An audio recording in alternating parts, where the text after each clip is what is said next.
Next समीकरण से साम्य स्थिरांक equilibrium constant from the next equation.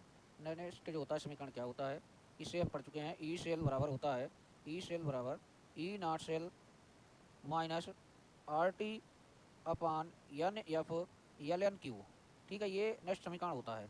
और हम ये भी जानते हैं कि यहाँ पे जो ई सेल है, ये ई सेल क्या होता है बच्चों, ई सेल होता है सेल विभव। क्या होता है, सेल विभव इसे कहते हैं। और इसे ई एम एफ से भी प्रदर्शित करते हैं। ठीक है, तो अब यहाँ पे इसके बाद क्या है, ई नॉट सेल है। तो ई नॉट सेल क्या है, हिंदी में लिख देते हैं। ई नॉट सेल क्या है, तो ये है मानक सेल विभव। क्या है ये, मानक सेल विभव। ठीक है, ये हम मानक सेल विभव। इसके बाद यहाँ पे आर दिया गया है। आर क्या है, आर है गैस नियतांक। ठीक है, आर है गैस नियतांक। इसके बाद दिया गया है टी। टी क्या है, ताप है। और ताप यहाँ पे किस में रखते हैं, केल्विन में। इसके बाद यहाँ पे दिया हुआ है एन दिया हुआ है और एफ दिया हुआ है। तो एन क्या है, एन है अभिक्रिया में स्थानांतरित इलेक्ट्रॉनों की संख्या। अभिक्रिया में स्थानांतरित स्थानांतरित इलेक्ट्रॉनों की संख्या है ये एन।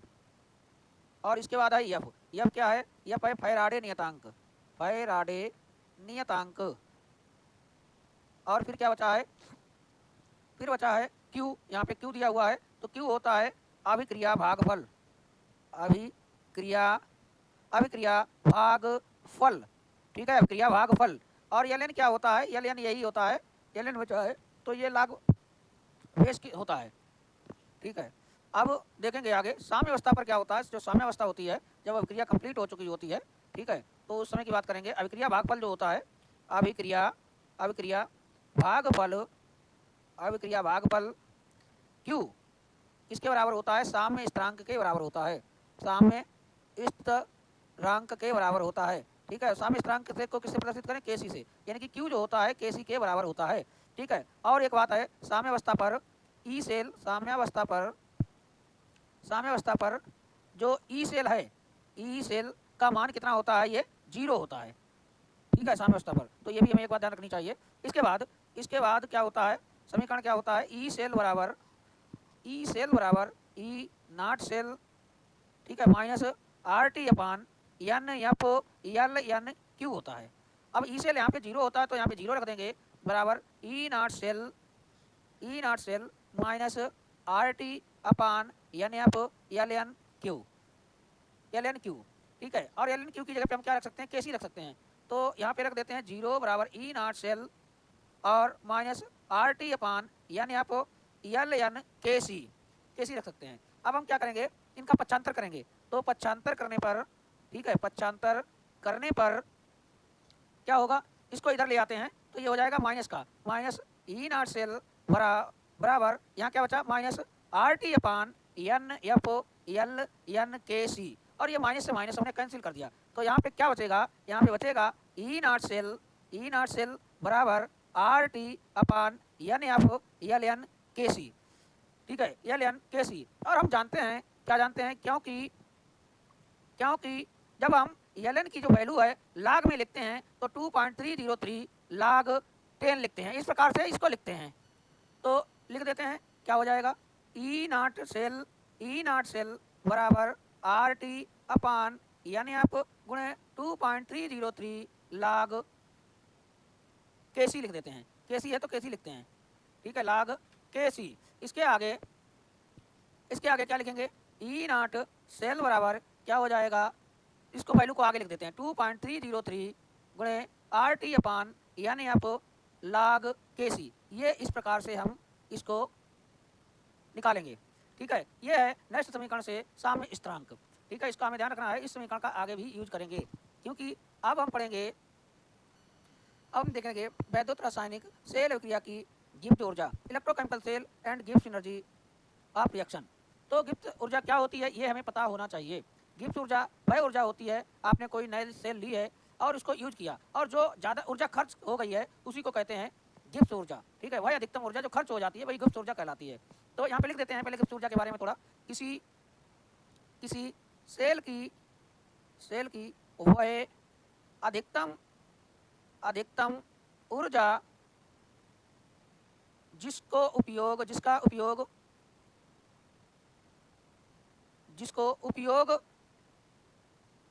करने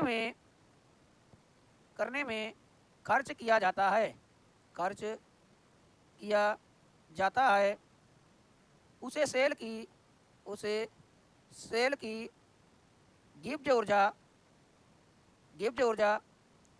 या गिब्ज मुक्त ऊर्जा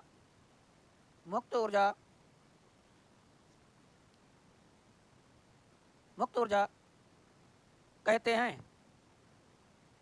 इसे जी से प्रदर्शित करते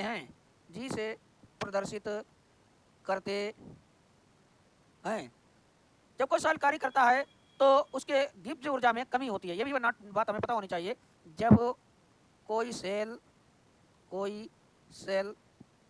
कार्य करता है तो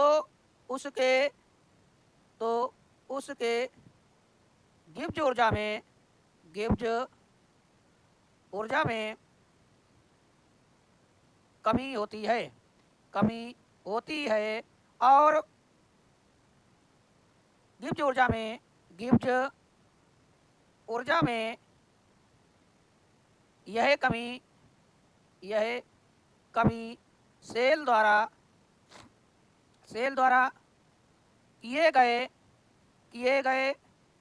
किए गए कार्य के बराबर होती है। मतलब जितनी ऊर्जा खर्च की है तो आप मान सकते हैं कि वही सेल द्वारा किया गया कार्य भी है। तो यहाँ पे हम सेल द्वारा किया गया कार्य क्या लिख देंगे, जो ऊर्जा खर्च हुई है यानी कि गुप्त ऊर्जा के बराबर कर देंगे। अब कितनी ऊर्जा खर्च हुई है तो हमें पता नहीं है, तो डेल्टा लगा देंगे, कुछ ऊर्जा खर्च हुई होगी। और जो खर्च हुई है यानी कि उसको नेगेटिव चिन्ह से दिखाई देंगे, बताएंगे क्योंकि वो ऊर्जा कैसी हो रही है, खर्च हो रही है। ठीक है, तो यहाँ पे क्या है, जहाँ W क्या है, सेल द्वारा किया गया विद्युत कार्य है। सेल द्वारा किया गया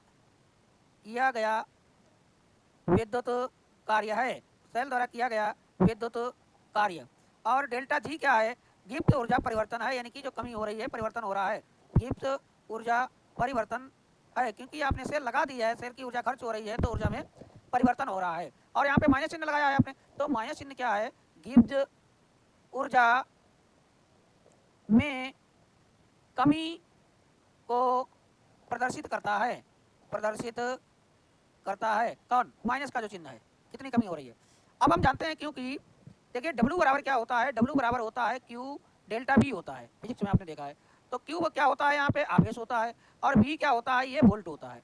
ये तो फिजिक्स में आपने देखा। लेकिन यहाँ पर सेल के लिए क्या हो जाएगा, अगर सेल के लिए आप देखेंगे तो W बराबर क्या हो जाएगा, W बराबर हो जाएगा Q और E डॉट E सेल हो जाएगा, लिखेंगे हम यहाँ पे। और W का मान समीकरण 1 में रखेंगे, इसको हमने समीकरण 1 मानेंगे। ठीक है, इसको समीकरण 1 और जहाँ पे W है वहाँ पे उसका मान रख देंगे। ठीक है, तो रख देते हैं, क्या हो जाएगा, यहाँ पे लिख देते हैं पहले W का मान समीकरण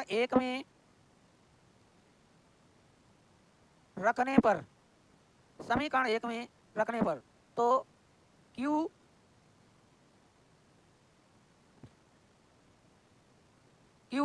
E सेल जो है, E सेल बराबर किसके हो जाएगा, W की जगह पे हम क्या रख देंगे, माइनस डेल्टा जी रख देंगे। तो माइनस डेल्टा जी हमने रख दिया है।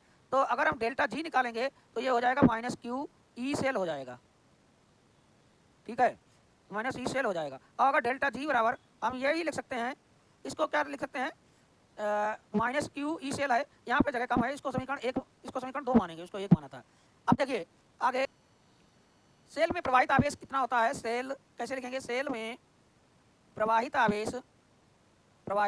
आवेश यानी कि आवेश को Q से दिखाते हैं, तो बराबर क्या होता है, N F होता है, ये हमें पता होना चाहिए। ठीक है, अब Q का मान समीकरण जो भी 2 बनाया है, समीकरण 2 में रखने पर, Q का मान समीकरण 2 में रखने पर तो रख देते हैं, तो डेल्टा G बराबर माइनस N F लिख देंगे, जहाँ पे G Q है। ठीक है, और क्या हो जाएगा, E सेल हो जाएगा। ठीक है, तो यहाँ पे जहाँ पे डेल्टा जी क्या है, डेल्टा जी सेल की गिब्ज ऊर्जा में परिवर्तन है, गिब्ज ऊर्जा में परिवर्तन है। ठीक है, और n क्या है यहाँ पे, n जो है इलेक्ट्रॉन्स की संख्या है, इलेक्ट्रॉन्स की संख्या है। जो समीकरण होगा वहाँ पे जो परिवर्तन हो रहा होगा समीकरण, इलेक्ट्रॉन्स का लेन देन हो रहा हो उसी को दिखाता है। और F क्या है, फैराडे नियतांक है। F क्या है, फैराडे नियतांक है। इसके बाद E सेल क्या है, E सेल जो है वो सेल विभव है, सेल विभव है। ठीक है, तो ये बात हो गई। यदि हम देखते हैं, यदि सेल की सांद्रता कैसी हो, इकाई ले ली जाए, यदि यानी कि मानक सेल विभव की बात करेंगे, यदि सेल की सांद्रता इकाई यानी कि 1 हो, इकाई हो तो क्या होगा, तो डेल्टा जी की जगह पे अब हमें डेल्टा जी नॉट लिखेंगे और minus N F E cell लिखते थे तो ई सेल की जगह पे ई नॉट सेल लिखेंगे। ठीक है, ई नॉट सेल लिखेंगे। अब डेल्टा जी क्या है यहाँ पे, डेल्टा जी नॉट क्या है, ये सेल की मानक ऊर्जा में परिवर्तन, सेल की मानक ऊर्जा में परिवर्तन है। ठीक है, एन क्या है, एन पता है, इलेक्ट्रॉन्स की संख्या है, इलेक्ट्रॉन्स की संख्या है। और एफ क्या है, यह फैराडे नियतांक है, एफ फैराडे नियतांक है। और इसके बाद क्या बचा है ई नॉट सेल। तो ई नॉट सेल हम लोग जानते हैं क्या होता है, ये मानक सेल विभव होता है, मानक सेल विभव होता है। अब देखिए, ये तो जो समीकरण हो गया, एक बार पुनः लिख देते हैं यहाँ पे, डेल्टा जी नॉट बराबर minus N F E naught cell. ठीक है, ये समीकरण आ गया है हमारे पास। लेकिन हम जानते हैं, हमने एक समीकरण अभी निकाला था पिछले उसमें, तो क्या निकल के आया था, ई नॉट सेल बराबर निकल के आया था, ई नॉट सेल बराबर आया था, कितना आया था, 2.303 गुणे are T upon n F lakh केसी, ये निकल के आया था। ठीक है, जब अभी हमने पढ़ा था, क्या पढ़ा था, नष्ट समीकरण से साम्य स्थिरांक पढ़ा था, तो वहाँ पे यह समीकरण निकल के आया था, तो वो हमें याद होना चाहिए।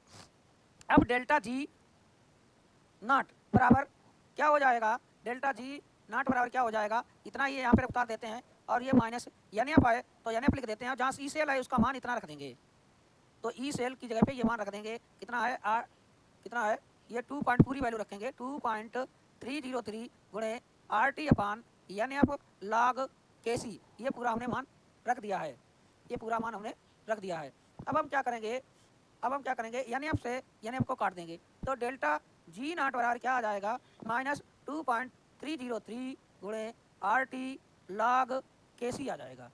ठीक है, लॉग के सी आ जाएगा। यह समीकरण मानक गिब्ज ऊर्जा परिवर्तन और साम्य स्थिरांक में संबंध